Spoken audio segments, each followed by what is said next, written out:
So today we're going to service a number of components on this BMW R1200GS. We're going to start with one that typically is the most troublesome for individuals, which is lubricating the splines on the driveshaft. First thing we're going to do is remove the tire, the splash guard, and the speed sensor, ABS sensor, as well as the brake caliper,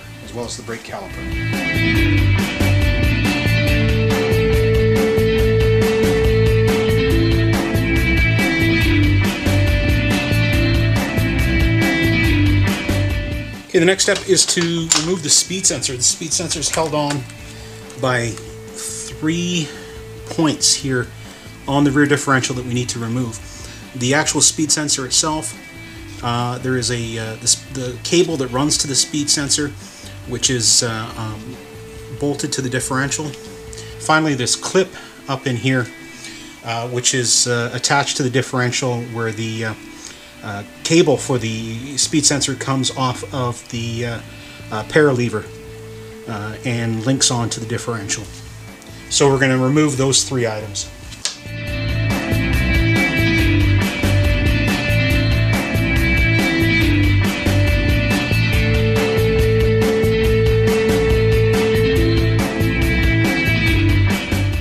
And we want to be careful not to break or damage the plastic that's holding that consists of the mount for the speed sensor.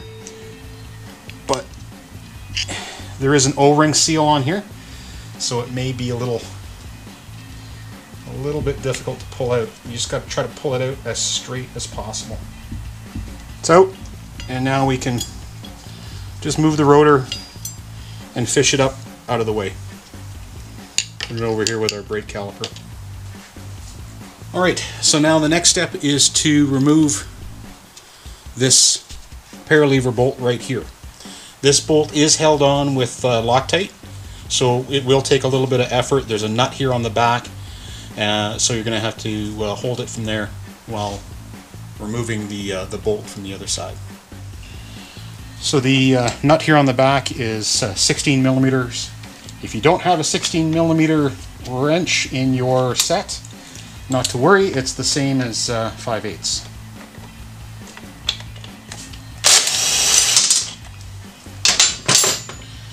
Now what you want to do is support the differential from underneath, lift it up slightly, pull the paralever bolt out, and you'll see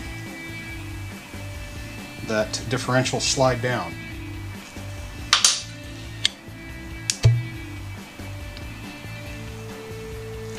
And you see that the boot pulled away, and as we pull it a little further, we get the differential swinging down. And when it swings down with the speed sensor out, oil will drip out of it, so you want to be aware of that. So we see in the splines there was some grease on them, so the good news is it's been serviced. There's grease along the outside of the boot here, just to help seal. It's just something you do when you put it back together. It's coated a little bit of grease up there. But what we're going to do is just take some brake clean and clean up the splines, clean up the boot, so we know that we haven't missed anything when we put it back together.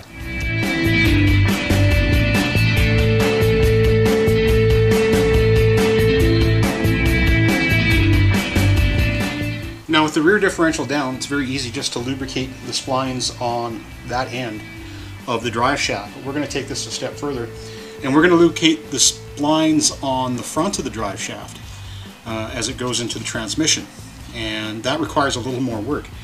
So the first thing we need to do is to lower the swing arm, basically lower the final drive assembly. And we're going to have to disconnect the shock absorber to get it down lower, so that we can spread this Gator down apart and get at that differential shaft. So we've removed the exhaust pipe. Easy to get it out of the way, it's only 2 bolts. And now we're going to remove the shock bolt on the lower end of the shock absorber. here in the back so that we can get at that.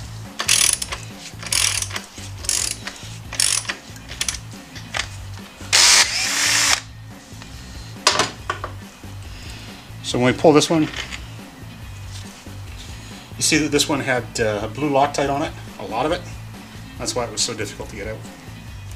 And now we need to remove this little zap strap right there. So I'm going to cut that one.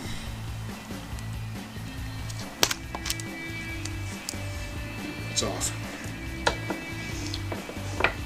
So with this end of the drive shaft, it's kind of pressure fit in place. So you want to take a screwdriver and just stick it in there and then basically pry the drive shaft off of the splines.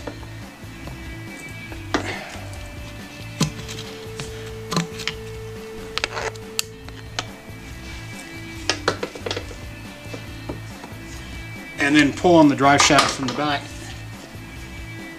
So the drive shaft was being a little bit stubborn coming off the transmission output shaft. So all I did was take a screwdriver and stick it through the yoke on the back, and then just lightly tap the screwdriver, never actually hitting any of the castings on the yoke, and it came out. Managed to pull it out that last little bit. And the drive shaft is a little bit cumbersome to take out, but there you see it. It's out. The forward splines had some lube on them as well, the ones coming off the transmission output shaft. So not too bad. What we're going to do is clean this up again with some brake clean, make sure it's all clean, dry, and then apply proper grease and set it back in. So with the drive shaft out, what you want to do is you want to, after you've got it cleaned up, take a look at the universal joints and make sure that there is no unusual play in them, that they're tight, and they don't rattle on either side, and that there's free movement. These ones feel real good. I don't see any issue with it. So we're going to lube it back up now that it's clean and put it back in the bike. So what we're using to lubricate the splines on the drive shaft is moly grease. Moly grease is non-melt, so it can withstand high heat. It's waterproof, stays malleable, and is basically for extreme conditions. So we're just going to use some moly grease to lube up these splines.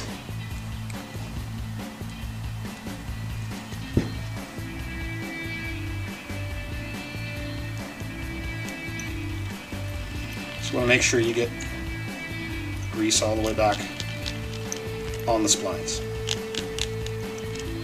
So I'm only going to worry about lubricating up the front part of the shaft, the part that goes into the transmission for now, and then once we get this back in, pot back in, we can do the other half.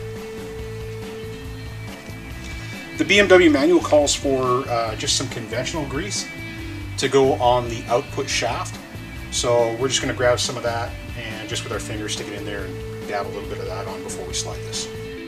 Okay, I'm not going to lie, that getting the drive shaft splines onto the output shaft of the transmission is not an easy task. Be patient with it. What I found worked best for me is I supported the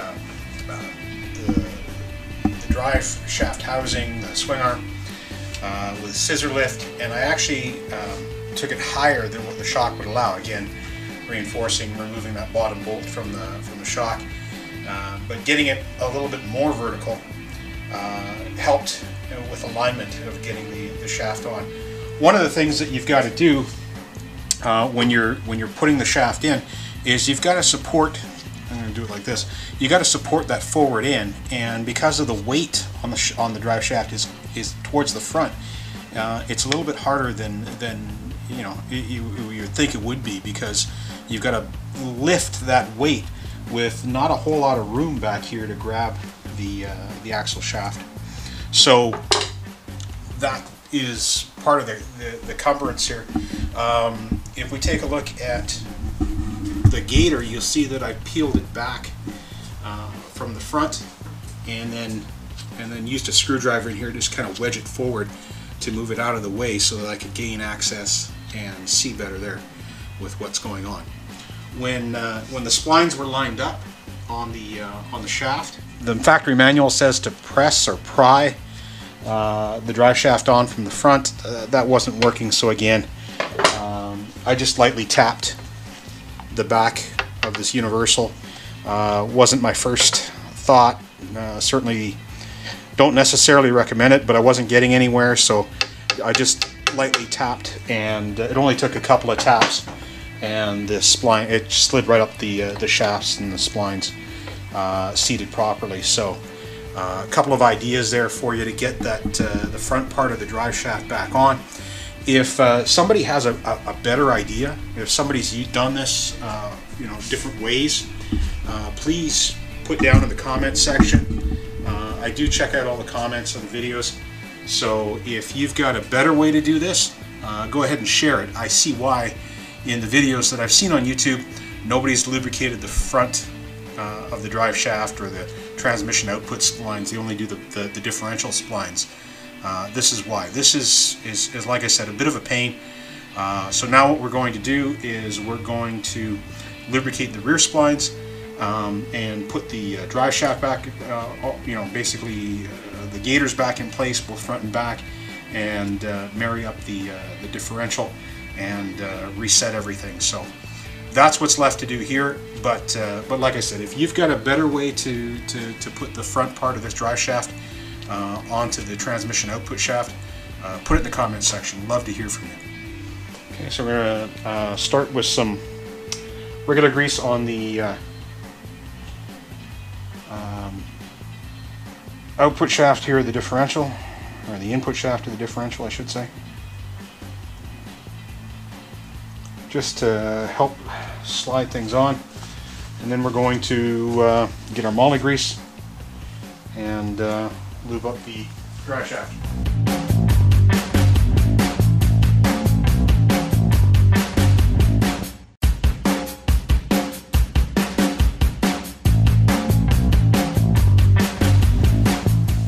So before we put the differential back up, I just want to talk about the Gator here at the back. You want to inspect the Gator to make sure that there's no rips or tears in it. There'll never be an easier time to change it than right now. So the Gator is this rubber piece, and then you have this plastic insert that holds the Gator in place, and there is a up and a down to this, and basically these little hooks clip behind the Gator edge here, and then these tabs right here clip inside the housing, so it goes in like so.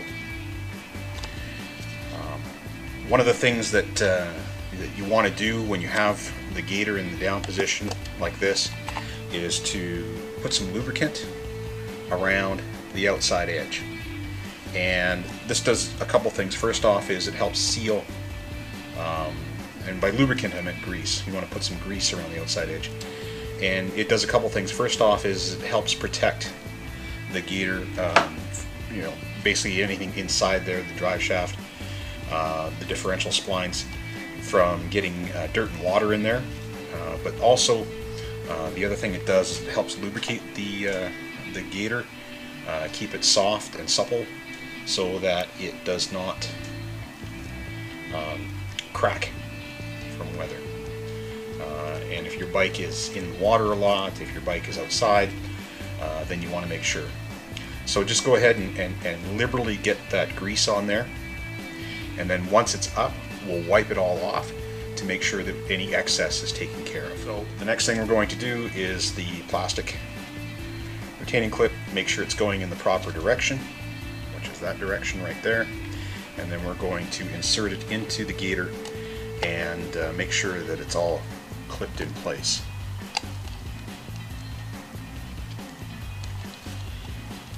Just like that. So, didn't have that piece concealed. There it is there. Okay, so just like that. And now the boot Gator is ready to go back up into place, and we just have to align the splines on the drive shaft with the splines on the differential. One of the tricks, and the reason that the BMW manual calls for that, in order to help get things situated properly, is that if the splines are not lined up properly, in other words the splines are coming together like this, we want to make sure the bike is in gear, that the drive shaft isn't turning, so it's fixed. That way we can rotate the rotor on the differential if we need to adjust the spline rotation at all. So if it's doing this, that we can get it just a little bit off center so the splines come together like so. What I found worked easiest for hooking up the rear differential and meshing the splines was to actually leave the bike in neutral, this is contrary to the factory manual, and support the differential with my scissor lift. I just used my fingers to locate and place the drive shaft universal on the differential splines, and then raised the scissor lift until there was a bit of pressure on the drive shaft. I then rotated the brake rotor, and the spline slid into place without any fuss. I could then use my scissor lift to bring the differential up the rest of the way so it could be bolted together with the paralever. So now what we're going to do is just basically put things back in the order that we took them off. We're going to reset the boots, or the Gators they call them in the manual, and tighten everything back up, put the brakes and tire back on, and that's it. That's lubricating the drive shaft or the splines, which is something that everybody asks about when you're looking at a BMW, when the last time the splines were lubed or greased. But that's it. So again, what you need for this job is some moly grease and some regular grease and a lot of patience, and the ability to get that drive shaft seated properly. That's it. That's the big thing.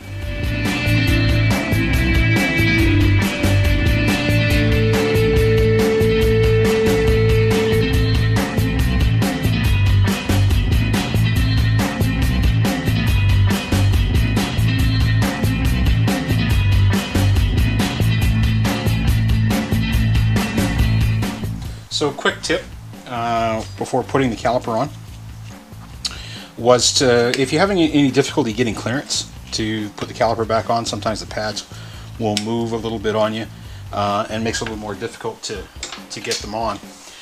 One of the tricks you want to use is I just take a screwdriver and stick it between the pads and then twist the screwdriver, and that opens up the pads quite a bit. What you're doing there is just pushing the pistons in the caliper back in, and that gives you some additional clearance. So now that the pads are spread, you should be able to just set it on the rotor and it goes quite nicely.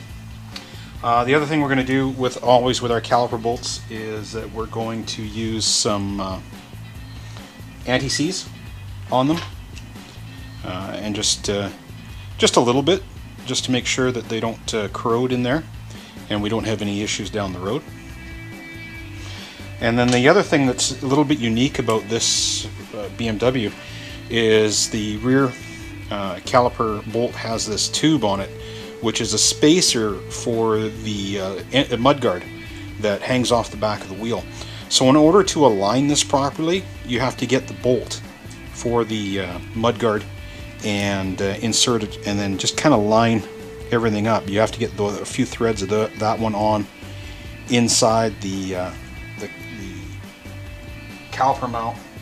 Otherwise, your caliper bolt will tighten up, and the tube will be in the wrong position in order for you to mount the rear splash guard. So you just want to make sure that you've got those things set up properly, so that you can not have to basically go back and loosen this off and start all over again. So we just tighten this one up just a few turns just to get the thread started, and then we'll do the same thing on the back here with this one. We want to make sure that we've got that bolt started before we go ahead and torque and tighten up the caliper bolts themselves. So now we're ready to torque these down, and the torque setting on these is 24 Newton meters.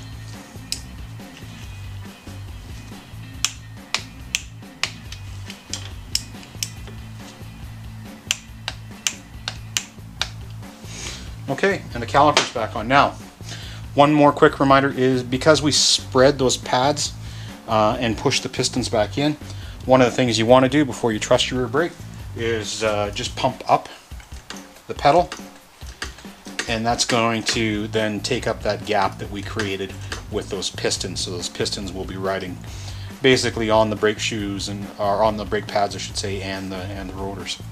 So otherwise, if you went out and without doing that, the first time you press the brake pedal, it'll go right down and you have nothing. So we just want to make sure we take up that slack. So now the caliper's on, we can go ahead and put the wheel on and finish the bike up.